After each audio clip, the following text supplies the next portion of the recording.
guys will straight up be like, yeah, like, I just don't want to date. Like, I'm not ready for a relationship. So then, like, you stop caring as much because they're not ready for a relationship. And then they come at you and you're like, why are you acting different?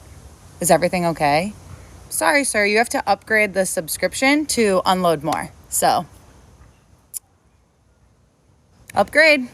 That sort of thinking from women isn't a joke. That's 100% real. Oh, you want something from me in a relationship? Well, what do I get in return? We need to negotiate here. We need to work out terms. I need a contract. I need an ironclad agreement. I'm not just going to give you anything until I know what I'm going to get in return. I'm a woman and I am approaching this relationship with a very practical mindset. But Alexander, this sounds like you're describing a man. Aren't men the ones that are logical and practical? Aren't women like dreamy and romantic? Really? You think women are romantic? Let me ask you this question. When was the last time a woman bought you flowers? When was the last time a woman wrote you a poem or surprised you with a fancy dinner that she paid for? Women are not remotely romantic. I know that it's this cultural myth that just persists and it just won't die, but women are not the romantic gender. If there's any romantic energy on this planet, it exists inside the hearts and minds of men. Women are romantic.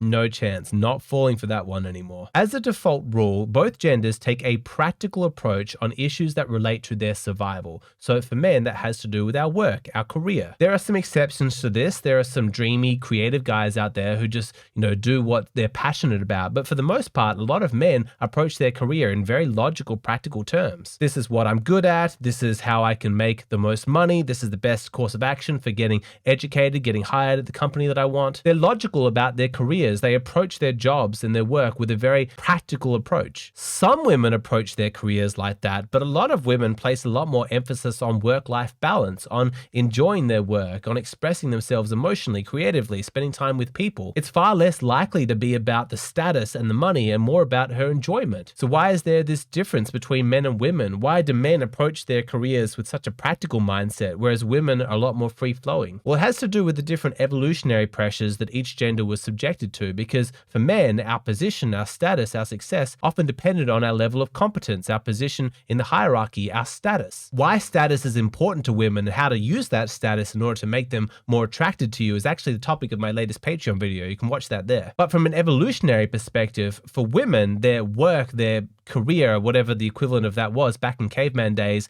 didn't make that much of a difference to her survival. It was a lot more about her social bonds with other women and the kind of man that she partnered herself with. Back when we were living in tribes, existence was brutal, surviving was difficult, and it was absolutely essential that she partnered with a strong, competent, confident man who was going to protect her. But do you see, with that kind of evolutionary pressure, why women are by necessity a lot more practical when it comes to relationships when choosing their man? It's because for women, that domain, who she partners with, that was the most important aspect as it related to her survival. So she had to be practical about it. Back in caveman days, all the women that wanted to be just sort of whimsical and romantic about their connections, they probably died off because they weren't making sensible choices. The women who were more logical about it and who made very smart choices who they partnered up with, those are the ones that survived. Those are the ones that reproduced. And so evolution goes. Those instincts got reinforced again and again and again with each successive generation. Now, of course, in the modern era, we don't really have the same evolutionary pressures. Women are not dependent upon men for their survival in the same way that they were back in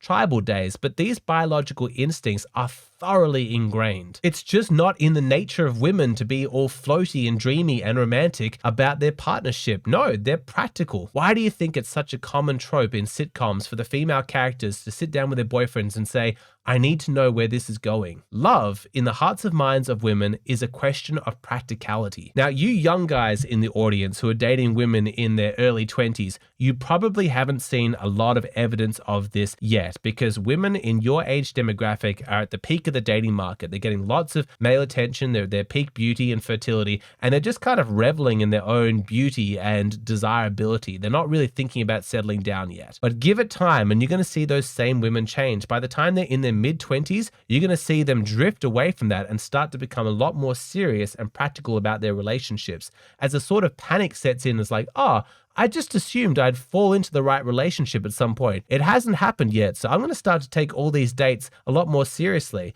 And then first dates seem a lot less about like getting to know each other and just having fun, and more like a job interview. Like, so what are your intentions? Where do you see yourself in 5 years? Where is this going? Her sense of invincibility is starting to break down, and the panic sets in. Oh God, what if this doesn't happen for me? What if I don't meet the right man? What am I going to do? For women who are sensing that their years of fertility are coming to an end and they want to have children, they don't have time to mess around being romantic. I'm telling you, the same girl at 21 would not recognize herself at 31 with how differently she approaches dating. If you want to see some real life examples of women switching it up like this, check out my course. It's absolutely mind-blowing. But I'm hoping I can get men to empathize with the female value system in this instance when I explain that a woman's approach to romantic relationships is going to look, at least on the surface, a lot like a man's approach to his career. He's thinking, me being successful in my work, in rising to the top of the hierarchy and making lots of money, that's my survival that's at stake. I've got to take that very, very seriously. So here's my plan. At 23, I'll finish my university course. At 25, I'll finish my internship. By 29, I will have worked my way into management. By 36, I will have created my own company. By 45, it will be making, $1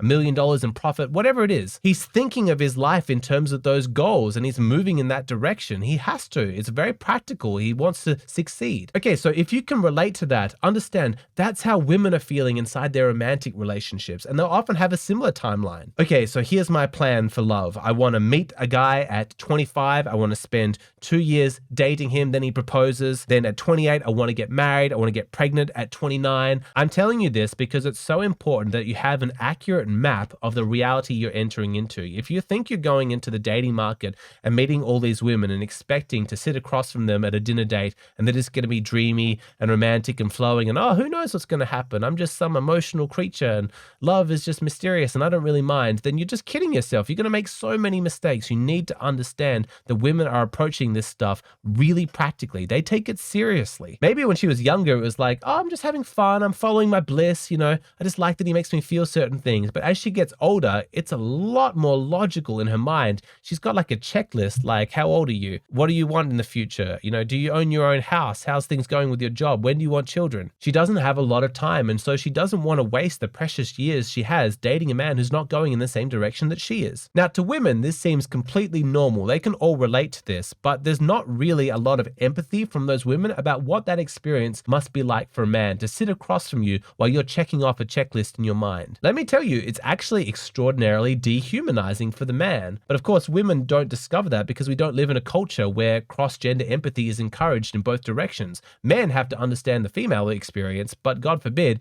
you should actually encourage women to compassionately empathize with what men are going through. Like, as men in 2023, I think the vast majority of us can articulate what sucks about being a woman, how it can be dehumanizing to have men just want you for sex, to be viewed as a sex object. But is there really any cultural pressure going the other direction, encouraging women to understand how dehumanizing it is for a man to be viewed as a success object? Not to be valued for who he is and to value that connection, but to be viewed in terms of what he can provide. What practical benefit can he bring to her life? I've spoken to a number of women in my personal life about this, and very few of them have any understanding of what that feels like as a man. And there's not really any social stigma against them for having that blind spot. If we started calling every woman who didn't understand the dehumanizing aspects of the male experience a sexist, we'd be calling 90% of women sexist. But regardless of whether or not women actually recognize it, the fact remains that it is a dehumanizing experience. When you're sitting across from a person on a date and you want to bond, you want to connect, you want to be visible, you actually want to be recognized as a real person in their eyes. When you see that they're just judging you in practical terms about the efficacy of this relationship and how quickly it can move her towards her goals, it's dehumanizing. It sucks. And so when men complain to me about this and they ask my advice, which anyone can do, you can just talk to me here, what I tell them is that you have to give up on your idea that women are romantic. Just let that die. Just accept that when it comes to matters of the heart, women are very, very practical. She has goals. What you need to look out for is whether or not she has the same goals as you. Because even if a woman is very practically minded when it comes to romantic relationships, that doesn't mean that it necessarily has to be a dehumanizing experience for you. Perhaps one of her goals is to foster a very deep emotional connection where the two of you can be vulnerable with each other and pair bond over that. Perhaps one of her goals is to find a man who's going in a really amazing direction and has goals that she aspires to herself and that she supports, and she's looking to be a supportive energy behind him, boosting him in his direction. Maybe one of her goals is to provide her children an amazing parenting experience where she's a great mother and he's a great father. All of those are really amazing goals. They're not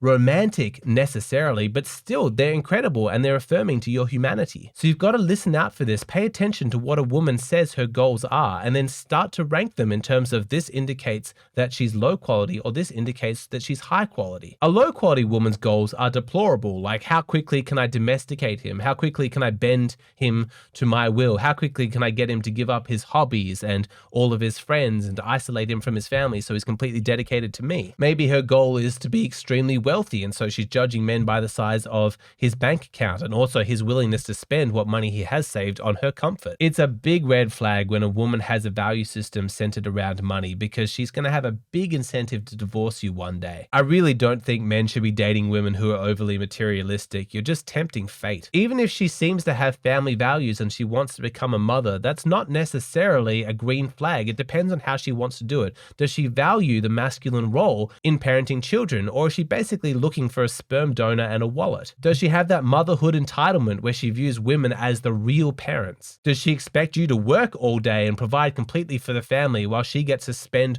all her days at home bonding with the children, having beautiful experiences? Essentially, you just pay for her lifestyle choice, and if the unthinkable happens, she decides to divorce you. Of course, she's the one who's been with the children, she's the primary attachment figure, and so the kids go with her. You thought you were a team, and that's why you didn't resent the fact that she had more FaceTime with your children, but now suddenly you look like a chump. The common thread in all of these red flag relationship goals is that the woman doesn't view the man as a real person. She just views him as a stepping stone to her own practical goals. High quality women like that. They understand that you're a real person and they want to work together. They want to cooperate so that you two of you are a team. So do you understand that I don't view women not being romantic as a massive tragedy? The fact that they're practical in love doesn't necessarily have to be a problem. It just depends what those goals are. If she's deeply invested in both of you being happy, having a deep emotional bond, having good communication, good conflict resolution skills, if she's interested in supporting you in whatever your goals are, well then those are goals that she's welcome to pursue with absolute fierceness and determination, of course. Who cares that she's not romantic when you've got all that fantastic practical energy flowing in a direction that suits you? So please don't be scared of women just because they have a practical mindset when it comes to romantic relationships.